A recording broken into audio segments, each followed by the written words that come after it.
There are words that might sound reasonable at first, even caring. But beneath those phrases lies something darker. Hidden intentions that could slowly strip away your peace, your confidence, and your connection to yourself. Carl Jung, the brilliant Swiss psychologist, taught us about the shadow, that unconscious part of ourselves where we bury what we refuse to face. And when a man speaks from his unhealed shadow, you're not just hearing words. You're hearing a warning. In this video, I'll reveal 5 phrases that, when you hear them, should immediately alert you to danger, because this isn't about surface-level relationship advice. This is about recognizing when someone's unconscious darkness is about to become your burden. As Marcus Aurelius once said, "How much trouble he avoids, who does not look to see what his neighbor says or does." Sometimes the greatest act of self-love is simply walking away before the damage begins. Each of these phrases carries a psychological weight that goes far deeper than the words themselves. Ignoring them could trap you in a relationship where you slowly lose yourself, piece by piece, while trying to heal someone who refuses to heal. And believe me, no woman who values her inner peace and personal growth should ever have to carry someone else's unintegrated shadow.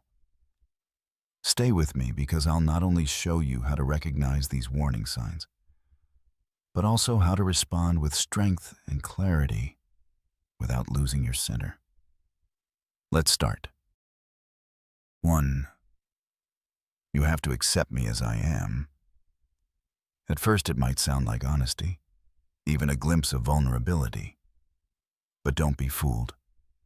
When a man uses this phrase to justify harmful behavior, you're not hearing a confession. You're witnessing a warning. Carl Jung taught us that real transformation begins when we stop making excuses and confront the shadow within. But when someone hides behind, "That's just how I am," to avoid growth, they're not being authentic. They're surrendering to their dysfunction.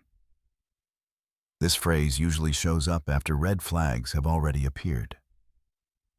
Emotional distance, subtle disrespect, manipulative undercurrents. And the moment you bring them up, he throws this line at you like armor. But what he's actually saying is, "I refuse to change, and you'll need to break yourself just to fit into the space I won't expand." Jung believed that a healthy relationship is a path of individuation, where two people walk toward their highest selves side by side. But this man, he's not walking. He expects you to do the emotional lifting while he remains comfortably unchanged. Here's the hard truth. Acceptance is not the same as submission. Loving someone should never require you to abandon yourself. As the Stoics remind us, every day is an opportunity to evolve. Real love doesn't chain you to someone's stagnation. It inspires mutual growth. So when you hear this phrase, pause and ask yourself, is this really authenticity? Or is it resistance wearing a clever disguise? Because behind this phrase often lies a man who refuses to grow, who expects you to carry the burden of his arrested development. And over time, that burden becomes heavy. You'll find yourself in a relationship where you're constantly bending, adjusting, sacrificing, while he stays exactly where he is, unmoved and untouched. But you weren't made to shrink. You were made to rise, and you deserve someone who rises with you. 2. All my exes were crazy. At first, it may sound like he's just opening up about the past, offering a glimpse into his scars. But listen closely, because buried in those words is something far more dangerous. A man running from his own reflection. Carl Jung once warned that what we do not bring into consciousness appears in our lives as fate. And when a man blames every woman before you, he's not sharing truth. He's revealing denial. This phrase isn't about his exes. It's about a pattern he refuses to see. It unveils the mind of a man addicted to the victim role, someone who must be the hero of every story, even when his own shadow was holding the knife.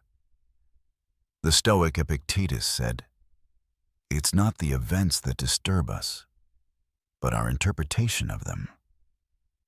And if his interpretation always paints him as the one who is betrayed, hurt, misunderstood, you're not hearing honesty. You're hearing emotional immaturity masked as storytelling. Here's the harsh psychological truth. It's statistically and spiritually impossible that every woman he dated was crazy. What's far more likely? They were women who refused to bend to his unconscious chaos, who drew boundaries he couldn't respect, who demanded accountability he couldn't give. And now, he calls them unstable, so he doesn't have to admit he was the unstable one. This mindset is dangerous because it ensures he learns nothing. He will relive the same story, change the characters, and rewrite the ending to always make himself the victim. And the most disturbing part? Sooner or later, you become the villain in his new chapter. The crazy ex he'll speak about to someone else, after you've given all your energy trying to be the one who is different. Being with someone like this is exhausting. You'll spend your days walking on emotional glass, trying not to be like the others. But no matter how careful you are, you cannot outrun someone else's shadow. So ask yourself, has he ever taken ownership of his past? Has he ever said, "I was part of the problem"? If not, then you're not with a man. You're with his shadow, and that shadow will, in time, turn its blame toward you. 3. If you really loved me, you would do what I ask. This may sound like a heartfelt plea, a tender moment of vulnerability, but don't let the softness fool you. This is emotional blackmail disguised in the language of love. The Stoics warned us, love that demands obedience isn't love. It's control. Love should flow freely, not through pressure, guilt, or fear. Carl Jung spoke of the quiet beginnings of toxic control, how emotional manipulation often wears the mask of affection. And that phrase? It's one of the clearest signs that you're emotionally trapped. Because what he's really saying is this: your love is only real if you surrender your will to mine. This isn't communication. This is a contract built on coercion. An emotionally mature man will never use your feelings against you. He will ask respectfully, not demands disguised as sincerity. But what makes this phrase so dangerous is that it escalates. At first, it's subtle. If you loved me, you'd answer faster. Then it intensifies. If you loved me, you wouldn't see your friends. And before you know it, you've stopped living your life.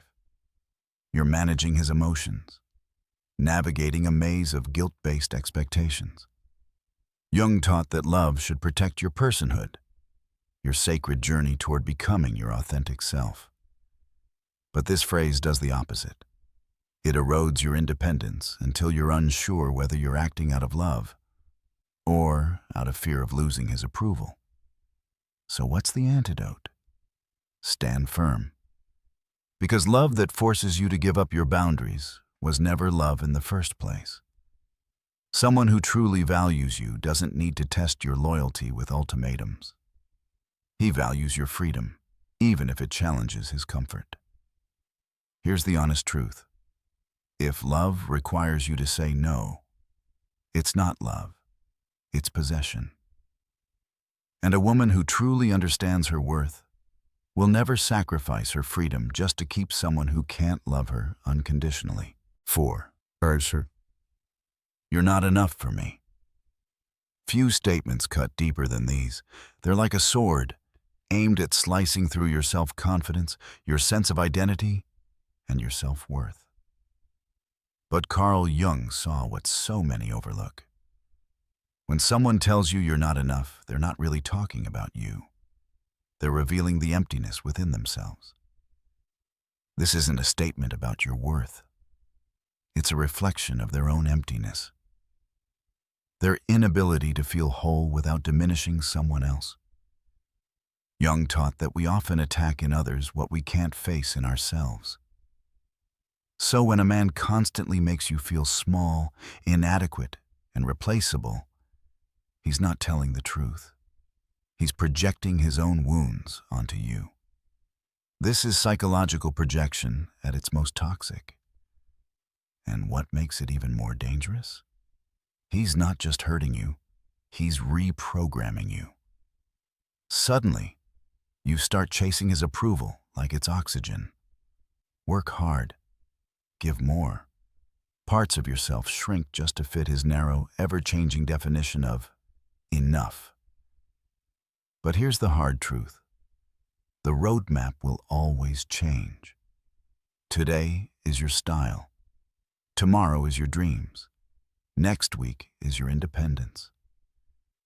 The Stoics warned us, you should never place your worth in someone else's hands. Marcus Aurelius said, never let another man's spirit control you. Yet this phrase is designed to do just that. It trains you to measure your worth through his lens, while distorting that lens with ego, fear, and unhealed pain. A man who truly values you doesn't need to put you down to stand out. He doesn't compare. He doesn't criticize. He doesn't control. He praises your enthusiasm. He protects your tenderness. He sees you, and he appreciates what he sees. So, when these words are said, don't internalize them. Analyze it. This isn't a reaction. It's a confession. An acknowledgement of how disconnected he is from his soul. And this is your truth. His insecurity isn't your project. His emptiness isn't your home. Your strongest reaction?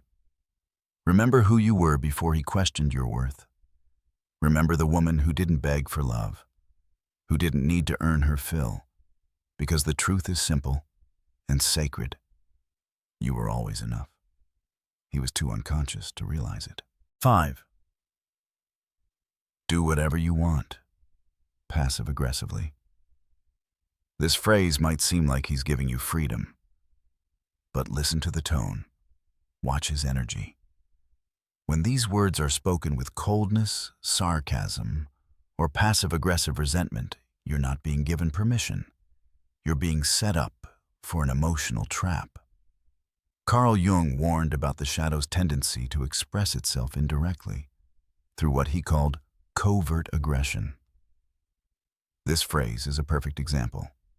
He's not actually saying what he means, but he expects you to decode his real message. And if you don't guess correctly, prepare for the silent treatment, guilt trips, or emotional withdrawal. This is manipulation disguised as permission. What he's really saying is, go ahead and make your choice, but I'm going to punish you for it later.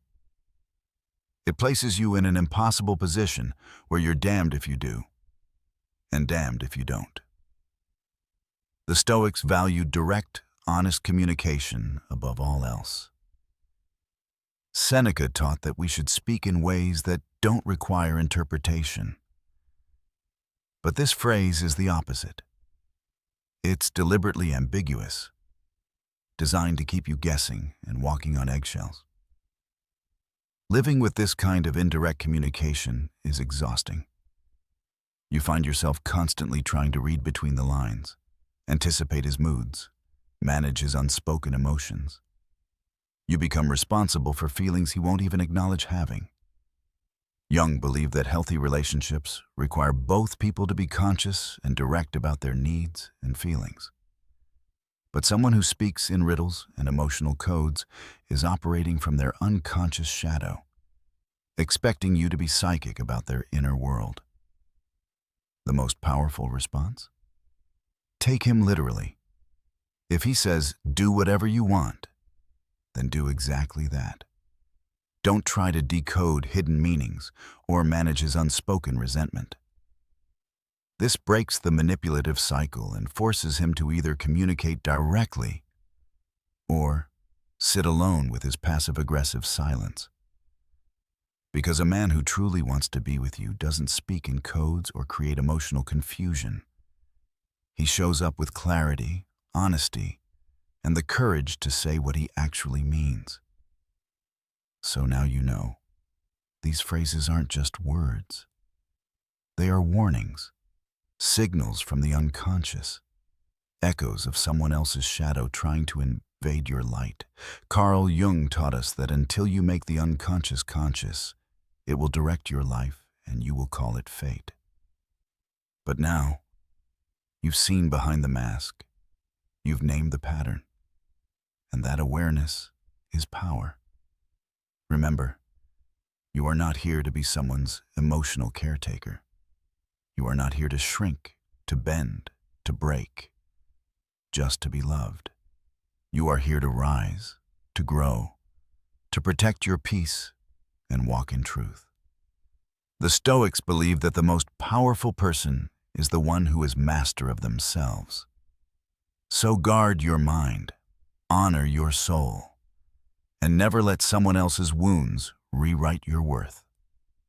If this video opened your eyes, don't keep that awareness to yourself. Comment below with your experiences. Let others know they're not alone in recognizing these signs. And if you found strength in this message, give it a like, subscribe for more, and share it with someone who needs to hear it. Because the moment you choose yourself, you choose freedom. And freedom, my friend, is the beginning of true love.